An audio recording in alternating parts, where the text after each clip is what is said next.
Assalamualaikum warahmatullahi wabarakatuh. Nama saya Siti Aisyah Yatimi binti Muhammad Anwar. Nombor matriks I2120528.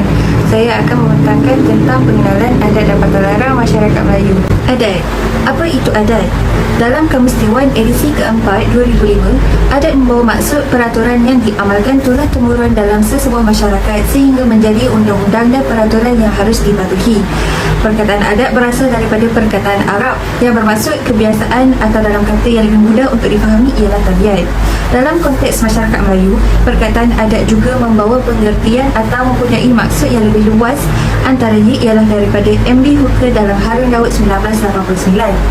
Beliau menyatakan istilah adat mempunyai banyak makna dalam masyarakat Melayu.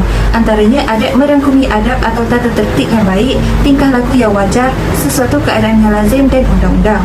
Daripada HMCD 1964 pula, adat bermaksud kebiasaan sesuatu perbuatan yang diulang-ulang dan telah diterima oleh masyarakat sebagai peraturan hidup yang mesti dipatuhi oleh setiap anggota masyarakat. Daripada Abdullah Siddiq 1975, beliau menyatakan adat tidak dapat dipisahkan daripada akhlak atau tata susila yang membataskan kelakuan baik buruk anggota masyarakat, dan adat melitupi undang-undang yang terdiri daripada norma. Dan daripada Muhammad Din Ali dalam Harun Dawud 1989 menyatakan bahawa adat ialah institusi yang membentuk undang-undang, mengawal norma sosial dan politik serta merangka perlembagaan bagi kerajaan.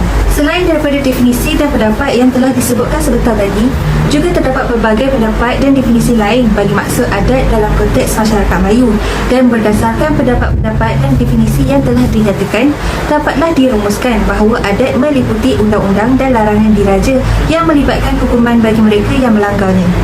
Pantang larang. Apa itu pantang larang? Juga disebut di dalam Kamus Dewan edisi keempat 2005, pantang larang ialah larangan keras terhadap sesuatu tindakan berdasarkan kepercayaan bahawa tindakan tersebut terlalu suci atau terlalu terkutuk untuk dilakukan oleh orang biasa dengan ancaman hukuman oleh kuasa gaib. Juga diperluaskan dalam bidang sains sosial yang bermaksud larangan keras terhadap mana-mana bidang kegiatan manusia atau adat yang suci atau terlarang berdasarkan penilaian moral dan kepercayaan agama. Larangan sebegini bukan sahaja wujud di dalam masyarakat Melayu, tetapi ia juga wujud hampir dalam semua masyarakat. Dalam Kamus Dewan edisi ketiga 1994, Syekh Osman bin Syekh Salim menyatakan bahawa pantang larang secara ringkasnya bermaksud sesuatu kepercayaan yang meliputi dari sejak manusia itu dilahirkan sehinggalah manusia itu dewasa dan akhirnya meninggal dunia.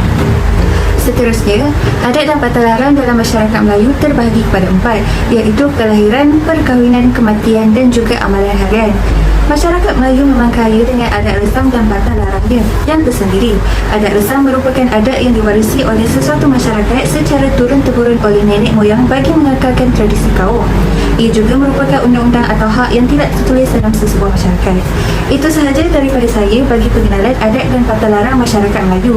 Saya akan serahkan kepada ahli kumpulan saya bagi membentangkan topik yang seterusnya. Assalamualaikum, nama saya Zamiana Natasha. Hari ini saya nak membentangkan tentang permasalahan kajian. Seperti yang diketahui, kumpulan kami tajuk adat dan pantang larang. Adat merupakan perkara yang diwarisi oleh masyarakat secara turun-temurun oleh nenek moyang. Ia juga merupakan undang-undang atau hak yang tidak tertulis dalam sesebuah masyarakat. Pantang larang pula merupakan kepercayaan masyarakat zaman Melayu lampau berkaitan dengan adat dan budaya warisan nenek moyang.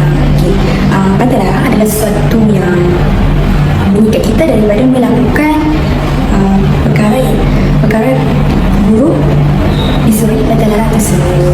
Adat adalah sesuatu perkara yang besar dan mempunyai 5 tahap. Yang pertama, adat nan teradat, adat nan diadatkan, adat nan sebenar adat istiadat dan adat besar. Contoh yang boleh saya beri dalam adat ialah adat istiadat.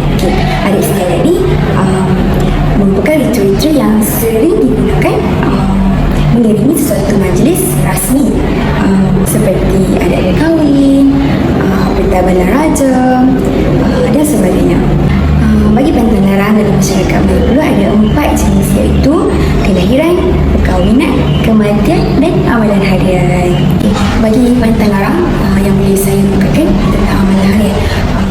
malam hari ini yang kita jalani seharian mempunyai bantalan, iaitu dilarang sama sekali untuk duduk di atas bantal. Hal ini akan menyebabkan menurut nenek moyang akan menyebabkan bisul. Okay, terima kasih. Assalamualaikum warahmatullahi wabarakatuh. Nama saya Mada Zahira Binti Jawa. Dalam pemasaran kerja juga terdapat tujuan adat dan bantalan, iaitu menjaga adat manusia terhadap masyarakat sekeliling sebagai peringatan agar kehidupan seharian berjalan lancar, dan juga untuk dipraktikkan pada generasi muda agar mereka lebih beradab, sopan dan lebih menjaga tingkah laku ketika membuat suatu perkara. Selain itu, ia juga untuk mendidik masyarakat mengamalkan nilai-nilai murni dalam kehidupan, dan juga untuk mewujudkan persaudaraan menjadi lebih erat serta hidup yang mengamalkan peraturan, dan juga mengekalkan tradisi dan adat resam yang telah diperkenalkan oleh nenek moyang. Sebagai contoh, adat dan peraturan orang tua dahulu mengatakan anak dara dilarang menyanyi lagu, dikuatiri mendapat lagu tua. Padahal adat dan peraturan tersebut hanyalah untuk mengenalkan kita terlega di dapur, sehingga mengakibatkan makanan itu hanyut, terlebih masin dan sebagainya. Sekian, terima kasih. Nama saya Nurha Fikriah binti Yang Syarudin, nombor matrik I2130585. Seterusnya, objektif kajian bagi tajuk ini adalah: yang pertama, mengenal pasti adat dan pantang larang masyarakat Melayu di Malaysia. Dan yang kedua, mengenal pasti jenis adat dan pantang larang Melayu masyarakat Melayu di Malaysia.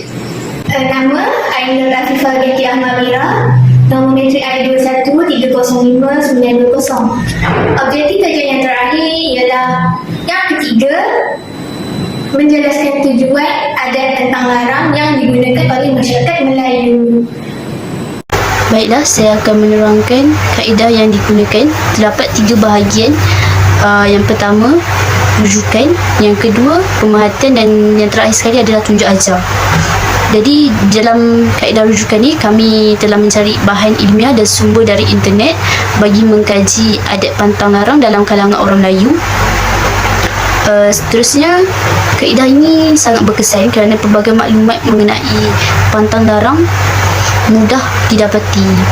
Jadi kami berasa yang kaedah ini sangat berkesan lah, sebab pelbagai maklumat berkenaan dengan adat pantang larang mudah untuk kami dapatkan sumber tersebut. Dan yang seterusnya, dalam proses mengenal pasti serta mengumpul maklumat dan membuat perandingan antara setiap maklumat yang telah dijalankan bagi memastikan kesahihan fakta yang diperoleh. Maksudnya, dalam proses ni kami telah mengumpulkan maklumat dan membuat perbandingan lah bagi setiap maklumat yang kami dapatkan bagi memastikan kebenaran fakta yang kami dapati. Baiklah, yang seterusnya adalah pemerhatian. Bagi memahami lebih mendalam berkenaan dengan adat pantang larang dalam kalangan orang Melayu yang pelbagai, terutamanya daripada aspek kelahiran, amalan harian, perkahwinan serta kematian. Jadi melalui pemerhatian ni, kita sendiri dapat lihat serta memahami adat pantang larang sesuatu masyarakat Melayu itu sendiri. Seperti yang saya sebutkan tadi, adalah daripada segi kelahiran, amalan harian, cara perkahwinan dan cara menguruskan kematian adalah berbeza dengan masyarakat lain. Jadi kaedah yang telah kami gunakan adalah melalui Google Form, dan kami membuat borang soal selidik di mana kami ingin melihat kefahaman pelajar itu sendiri berkenaan dengan adat pantang larang masyarakat Melayu di Malaysia. Yang akhir sekali adalah tunjuk ajar. Kami telah mendapatkan bimbingan dan tunjuk ajar yang betul serta berterusan daripada pensyarah kami, iaitu Encik Muhammad Afiq Syafirin bin Abdul Aziz, yang telah meningkatkan hasil kajian mini projek 1 kami. Jadi segala kemusykilan telah kami ajukan kepada beliau untuk memperoleh hasil kajian yang bermutu tinggi. Assalamualaikum, nama saya Nur Amirah binti Muhammad Hadi. Hari ini saya akan membentangkan daftar kajian yang bertajuk Adat dan Pantang Larang orang Melayu di Malaysia. Jabatan kajian ini membincangkan analisis data dan memaparkan hasil penemuan kajian yang telah diperoleh melalui orang soal didik secara atas talian daripada para siswa dan orang kaum Melayu di Malaysia ini. Data yang telah dimasukkan juga telah diproses bagi mendapatkan statistik seperti purata, min dan juga peratusan. Seramai 41 responden telah menjawab orang soal studi ini, dan daripada 41 responden itu, demografi yang kami terpilih adalah dari segi jantina dan juga kos yang telah diambil. Jabatan kajian mengenai demografi dari segi jantina menunjukkan daripada 41 orang responden, seramai 8 orang yang terdiri daripada responden lelaki, manakala yang selebihnya adalah bagi kaum perempuan, iaitu sebanyak 33 orang. Jantina ini dia dipilih secara rawak. Pula adalah subjek kos yang telah dipilih oleh responden. Kedapatan kajian ini mendapati bahawa terdapat 8 orang mahasiswa yang menceburi bidang jurusan pendidikan awal kanak-kanak, manakala daripada jurusan pengajian Islam pula adalah seramai 4 orang. Maka dan yang lain kos pula adalah seramai 29 orang. Baiklah, seterusnya adalah pengenalan pasti adat dan tata larang masyarakat Melayu di Malaysia. Yang pertama adalah, adakah anda setuju bahawa segala adat dan tata larang masyarakat Melayu ini perlu diikuti dalam kehidupan sehari kita? Majoriti responden pemilih tidak bersetuju, iaitu seramai 18 orang, kerana mereka berpendapat bahawa tidak ada adat dan tata larang masyarakat Melayu yang mereka perlu ikuti, manakala yang selebihnya adalah seramai 12 orang responden yang bersetuju akan pernyataan tersebut, kerana mereka berpendapat bahawa mereka perlu ikuti adat dan tata larang masyarakat Melayu kerana masyarakat Melayu agar selamat daripada tekanan musibah yang tidak elok. Manakala yang selebihnya adalah seramai 4 orang responden yang memilih tidak pasti akan pernyataan tersebut. Yang kedua pula adalah pada resam kahwin masyarakat Melayu. Masyarakat Melayu ini terbagi pada 5 langkah, iaitu berisik, bertunang, akad, berinai dan juga bersanding. Majoriti responden memilih bersetuju akan perkara tersebut. Seramai 31 responden memilih setuju, manakala 9 responden memilih tidak bersetuju akan pernyataan tersebut kerana sekelintir daripada mereka tidak tahu ada alasan perkahwinan yang sering diberikan bagi masyarakat Melayu. Namun hanya ada seorang sahaja responden yang memilih tidak pasti akan pernyataan tersebut. Yang ketiga pula adalah pantang larang wanita hamil. Pantang larang wanita hamil ini dilarang mencaci atau menceritakan kecacatan kerana dikuatiri anak yang bakal lahir juga akan cacat. Majoriti responden memilih benar akan pernyataan tersebut, iaitu seramai 30 orang responden, manakala yang selebihnya adalah seramai 10 responden yang memilih tidak benar, iaitu salah, kerana mereka menganggap perbuatan pantang larang bagi wanita yang hamil itu tidak benar. Namun begitu, hanya salah seorang sahaja responden yang memilih tidak pasti akan penyampaian tersebut. Sekian, terima kasih. Assalamualaikum. Saya nak menerangkan tentang soalan dalam borang soal didik. Okey, berikut soalan yang kelima. Wanita yang baru melahirkan anak perlu melalui tempoh berpantang selama 44 hari dan tidak akan return. Berikut adalah pernyataan pantang larang masyarakat Melayu. Okey, mengikut berdasarkan jadual, seramai 27 orang yang setuju, bersamaan peratusan 65.9%. Okey, tidak pasti pula selama 12 orang mengikut peratus 29.9%. Dan tidak setuju dan 40 hari mengenai seorang sahaja, iaitu 2.4%.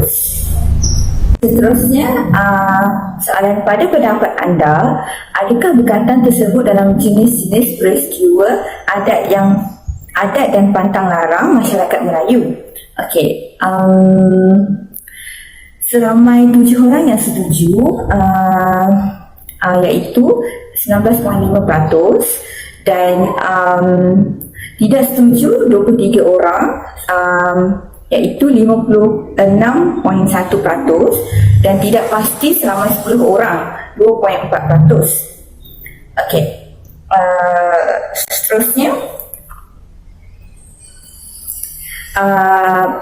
soalan ini berkait juga diberikan pendapat, iaitu tambahan pula terdapat beberapa jawapan bagi penyataan pendapat oleh 41 responden berkaitan dengan perkara dirajah tersebut. Okey, iaitu jawapan yang dikemukakan tidak pasti, berkata wajib bagi semua orang Islam, cumanya zaman sekarang lain ini ada yang bukan Islam seperti di Sabah dan Sarawak. Setengahnya tidak berkaitan, dan juga berkaitan merupakan kewajipan seluruh umat Islam, malah pantang larang dan adat yang dikenakan dalam peristiwa ini harus dipatuhi seluruh umat Islam, bukan orang Melayu sahaja. Dan juga berkata ini merupakan ibadah wajib dilakukan oleh orang Islam, dan perkara berkata ini diamalkan sejak dahulu lagi, dan juga dikatakan individu yang akil balik adalah wajib untuk berkatan. Ini merupakan pendapat-pendapat responden mengenai soal selidik yang dikemukakan. Tujuan adat dan pantang larang masyarakat Melayu digunakan adalah sebagai satu kaedah untuk menyampaikan pengajaran kepada masyarakat lain. Okey, mengikut jadual, 37 orang yang menyatakan benar mengenai pernyataan ini, persamaan 90.2%, dan selamat 4 orang yang menyatakan salah, iaitu 9.8%. Ini menyebabkan kenaikan peratusan ini disebabkan tujuan adat ini perlu dilakukan dan amat merangkumi dalam kehidupan mereka dan memberi satu pengajaran lah supaya dapat mengekalkan kesihatan yang baik. Terusnya soalan yang ke-10, iaitu kebaikan mengamalkan adat dan pantang larang masyarakat Melayu dalam kehidupan seharian adalah demi meningkatkan panduan kewaspadaan dalam diri seorang individu. Okey, mengikut jadual, selama 33 orang yang setuju, iaitu 80.5%, dan tidak setuju hanya 3 orang, 7.3%, dan tidak pasti 5 orang, 12.2%. Okey, ini menyebabkan kebaikan dalam pantang larang ini memang sangat banyak, iaitu menjaga kesihatan, menegakkan adat, dan boleh mewujudkan suasana yang harmoni dalam keluarga. Sebab perkataan ini sangat penting bagi kesihatan seseorang dan juga wajib bagi umat Islam untuk berkataan. Dan terdapat banyak juga kebaikan yang boleh dikatakan untuk pengamalan hidup. Itu saja. Sekian, terima kasih. Bismillah. Assalamualaikum warahmatullahi wabarakatuh. Nama saya Nurul Izzati Mintanua. Jadi saya akan menerangkan tentang kesimpulan bagi tajuk agama. Apa yang saya dapat simpulkan melalui kajian ni, adat dan pantang larang ni dia penting sebab dia digunakan sebagai satu kaedah untuk sampaikan pengajaran kepada masyarakat yang lain. Lepas tu adat dan pantang larang ni dia juga merupakan garis panduan untuk generasi muda untuk sentiasa bersikap sopan, untuk bersikap sopan terhadap orang lain serta dapat menunjukkan keistimewaan kaum Melayu. Adat pantang larang ni juga dia ditetapkan oleh orang zaman dahulu untuk memberi impak yang positif secara tersendiri. Akan tetapi ini perlu diselidik dahululah bagi memastikan tiada unsur yang bertentangan dengan agama. Terima kasih.